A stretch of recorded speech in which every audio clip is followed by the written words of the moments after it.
జగన్మోహన్ రెడ్డి. ఎందుకని? జగన్మోహన్ రెడ్డి పెట్టిన పథకాలు కానీ, జగన్మోహన్ పెట్టిన సంక్షేమ పథకాలు ఒకటి ఓకేనా, రియంబర్స్మెంట్ కానీ, ఆరోగ్యశ్రీ కానీ, 108 కానీ ఓకేనా, ఇలాంటి పథకాలన్నీ, అమ్మఒడి, వితంతువుల పెన్షను, తర్వాత బీసీలకు సంబంధించిన సంక్షేమ పథకాలు అన్నీ బాగున్నాయి కాబట్టి మళ్ళీ ఆయన వస్తే బాగుంటుంది. అంటే ఈ పథకాల వల్ల రాష్ట్రం అంతా అప్పులు పాలు చేశారు జగన్ గారు అని చెప్పి అంటున్నారు బాబు గారు. అప్పులు ఎప్పుడు లేవు, ఎప్పుడు అప్పులు ఉన్నాయి. ఇప్పుడు కొత్తగా ఏమి లేవు ఓకేనా, అప్పులు ఎప్పుడూ ఉంటానే ఉన్నాయి. కాకపోతే మనకి ఉమ్మడి రాష్ట్రంగా ఉన్నప్పుడు కనబడలేదు, రాష్ట్రం విడిపోయిన తర్వాత ఇప్పుడు మనకి అప్పులు కనిపించినాయి అంతే.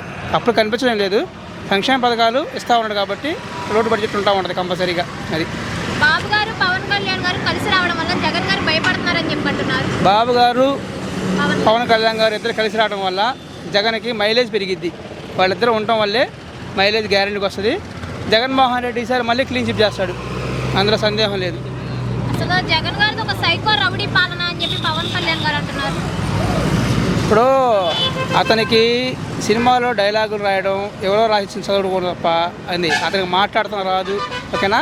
ప్లస్ అతనికి సబ్జెక్టు మీద ఎటువంటి అవగాహన లేదు పవన్ కళ్యాణ్ అనే అతనికి ఓకేనా. అతని వల్ల ఒరిగింది ఏమీ లేదు, లాభం ఎవరికి ఉండదు, అతనికి కూడా అతని వల్ల ఉపయోగం ఉండదు. అది అసలు నువ్వెంత నీ స్థాయి ఎంత జగన్ అని చెప్పి అడుగుతున్నారు పవన్ కళ్యాణ్. అతని స్థాయి అతను తెలుసుకుంటే ఒక సీఎం ఆ మాట మాట్లాడకూడదు ఓకేనా. అతని స్థాయి అతను తెలియదు, అతని గురించి జగన్కి మా అందరూ తెలుసు కాబట్టి అతను అన్నా 170 సీట్లకి 170 వస్తాయి ఈసారి. వాళ్ళిద్దరు కలవడం వల్ల 170 వస్తాయి. విడిగా పోటీ చేస్తే మాత్రం 150 సీట్లు జగన్ వస్తాయి.